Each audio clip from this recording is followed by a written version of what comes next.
Welcome to MH 101 Fundamentals of Mental Health, offered to you by the Guidance Counseling and Career Services Office. Before we formally begin, they say dogs are man's best friend. They also say dogs smell fear. But what if they smell or sense something else in humans? Take this for example.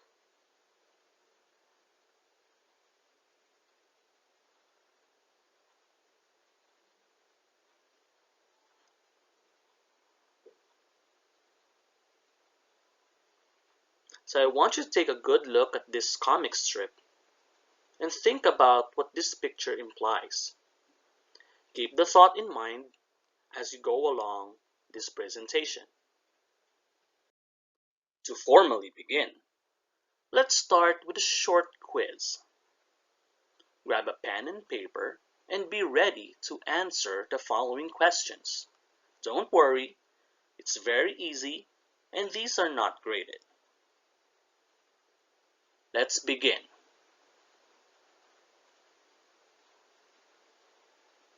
True or false? Number 1. Looking good and fit means you are healthy. Number 2. Stress is bad for your health. Number 3. Depression is a choice. Number 4. Addiction is a disease. Number 5. Sleeping is good for mental health. 6. It is normal to feel anxious if you did something wrong. 7. Sadness and depression are the same. 8. Stress depends on how you perceive things or events. 9. Opening to someone is a weakness. 10. Being devout and faithful gives 100% immunity from mental illness. Now let's see how many you got correctly. 1. Looking good and fit means you're healthy. This is false. We will discuss this in further detail as you go along the presentation.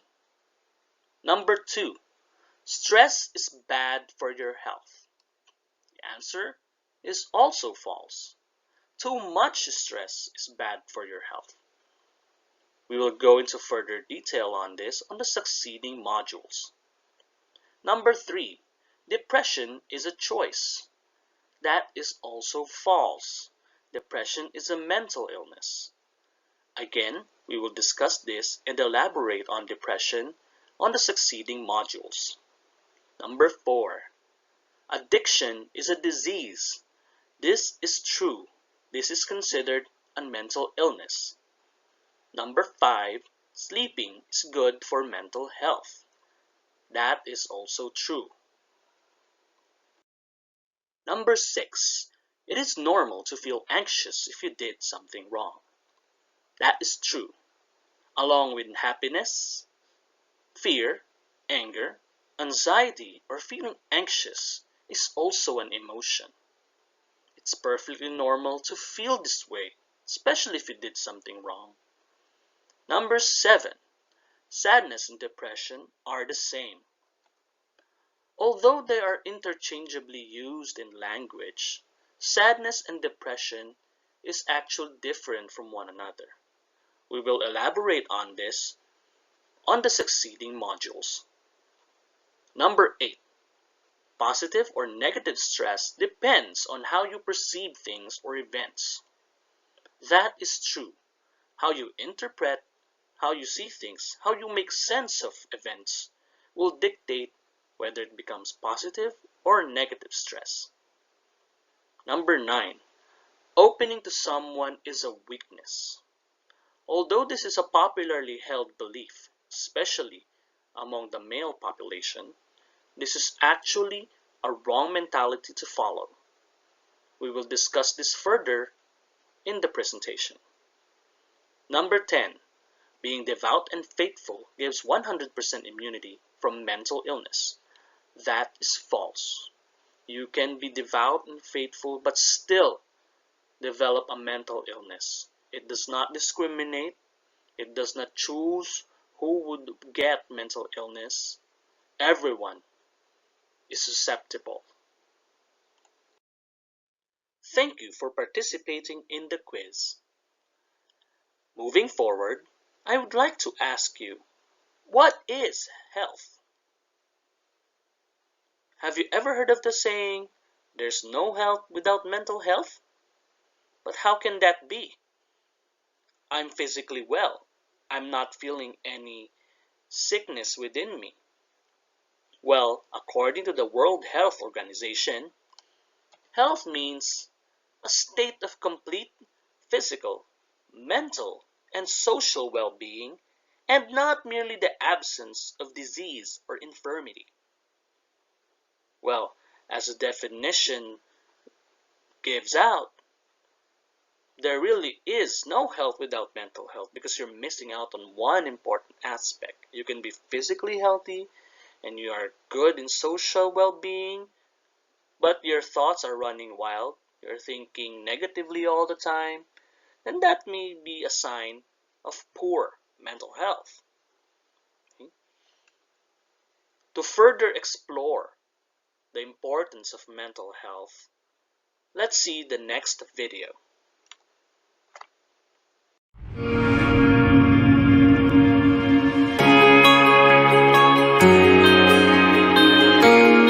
I for a long time have been trying to work out who I am and where I fit. We're going to meet a man who's living proof of the power of mind over matter.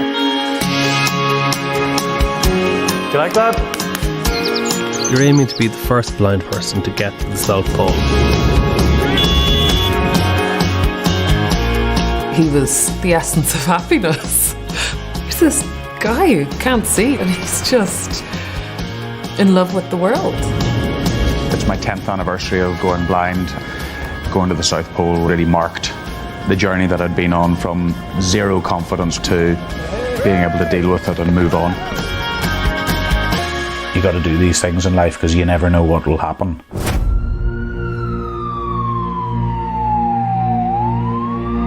I remember looking, it was like almost in slow motion, just seeing Mark falling down. My phone rang. Mark's had an accident and he has hurt his back. A lot of people just die, and that was on the cards. He was in absolute pain, wanting this to stop. He can't feel or move his body below his stomach, and that's horrific. I can look at this in two ways. I can either hope and seek out a cure, or I can spend my life getting on and living my life. You're the best.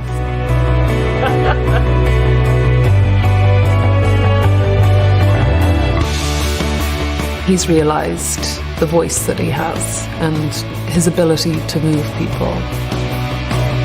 If I just sat in my wheelchair, I'd be giving up completely. We can change the physiological properties of the spinal circuitry to generate these movements. I was saying to him, your next adventure is this. I feel like an explorer operating on the frontiers of what's possible.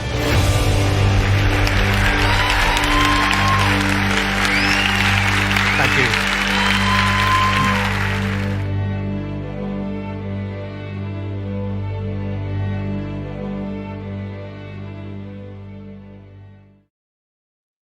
I hope you enjoyed the video. I hope you also took note on the important messages the video has to offer, such as mind over matter, such as the importance of mentality over the problems that you may face in life. Such is a good example of good mental health. Now, what is mental health? The WHO defines mental health as a state of well-being in which an individual realizes his or her own abilities, Have you realized your own abilities? Have you maximized your own potentials? If not, then maybe you're not being who you are supposed to be.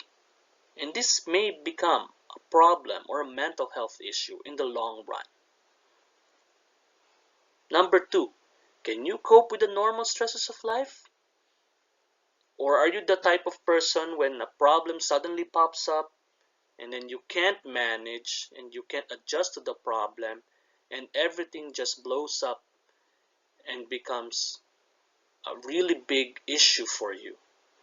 You find yourself lashing out at other people, you find yourself angry most of the time, then maybe you're not coping with the normal stress of life. That is not a good sign of good mental health. Number 3, can you work productively? Or are you always procrastinating? Or you're not delivering on what you're supposed to be doing? Number 4, are you making a contribution to your own community? Or are you always alone, always keeping to yourself? You're not interacting with your social circles? That may be a sign of poor mental health. To further elaborate on mental health, let's refer to the next video.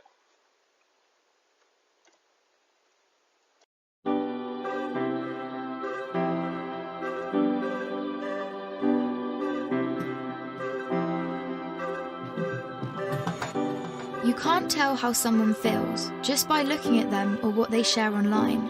To the outside world, our lives may look perfect, even if in reality they aren't. I'm always worrying about doing well at school, and with the end of year test coming up, I'm not sure how much longer I can cope. My thoughts swarm around my head, sometimes keeping me up all night. Some days it's just all too much, and I feel like I'm lost in space. When I did badly on one of my tests, I just about kept it together until I got home.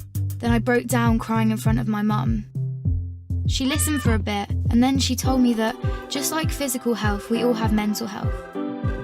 It's our feelings, our thinking, our emotions, and our moods.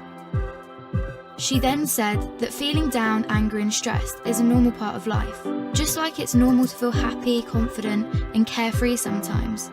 We all have positive and negative emotions that come and go based on what's happening around us. These are everyday feelings. Good mental health means experiencing negative emotions. It's not always about being happy. Mum can relate to the feelings of stress. So when Mum suggested I take a break from everything and do something I enjoy, I actually took her advice. So I made myself a hot chocolate, snuggled up in a duvet and watched a film. And you know what? Afterwards I felt so much better. Mum should take her own advice. Most of us only ever share the good things. We don't like to share how we really feel. Every morning when I wake up, negative thoughts stream through my head. Getting out of bed and pretending I'm okay takes all the energy I have. As the day goes on, the negative thoughts turn from a stream into a river. The water rushes through my head so loudly it's hard to concentrate in lessons. And some days it's so bad it feels like a waterfall that's trying to pull me over the edge. Everything is so overwhelming. I didn't think my friends would understand if I told them how down I was feeling. But when Sasha opened up to me about how stressed she was feeling, I told her. I wasn't sure how to bring up how I'd been feeling, so I started by saying that I didn't feel like myself. Just her listening made me feel like she understood. She told me some things that had helped her, so I tried them too, but it didn't make much of a difference. Even when I tried to be around my friends, I felt alone. The things I used to enjoy weren't fun anymore. I was really worried about Andre and not sure what to do. He was quiet and wasn't hanging out with us like he used to. So I asked our head of year for some advice. He suggested I get Andre to speak to him since his negative feelings weren't going away. I didn't want to speak to our head of year, but I also didn't want to keep feeling so down, so I went. He said that sometimes we have overwhelming feelings that can be more intense than our everyday feelings. These feelings hang around for a long time and change the way we feel, think, and behave. They can stop us doing what we want to in life. That's what I was going through. He also said that if we're physically unwell, we let people know, we ask for help.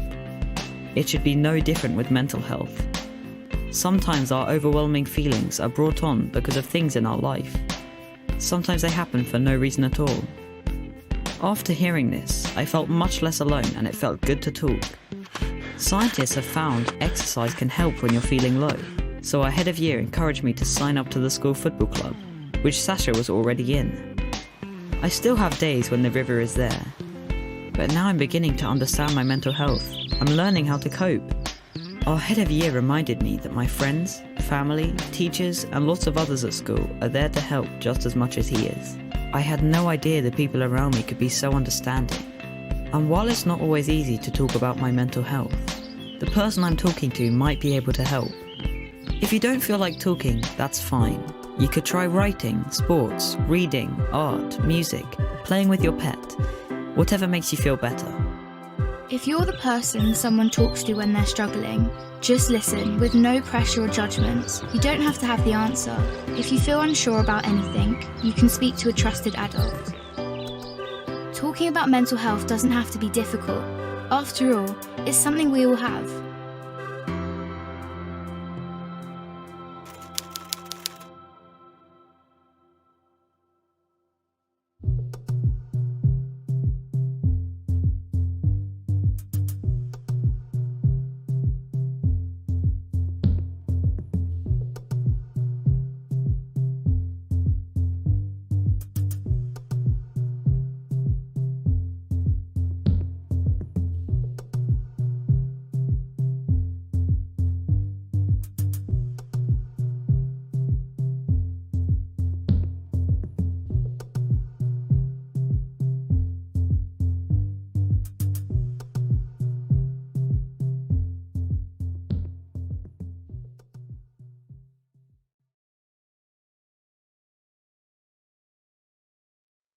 I hope you enjoyed the video, and I hope you got a better picture, a better understanding of what is mental health. Now for the module takeaways. We all have mental health. The same as physical health, we need to nurture this. We need to improve on this. We need to keep it and maintain it in a healthy level. Seeking help for mental health issues is the same as seeking help for physical health issues. Physical health and mental health are interconnected. Help is available for people with mental health issues. You can approach your teachers, or much better, your guidance counselors in your university. They are the mental health professionals in the school after all. For the references,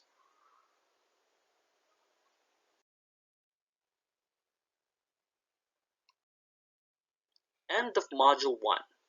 Kindly refer to your Google class for the post-module assessment and evaluation.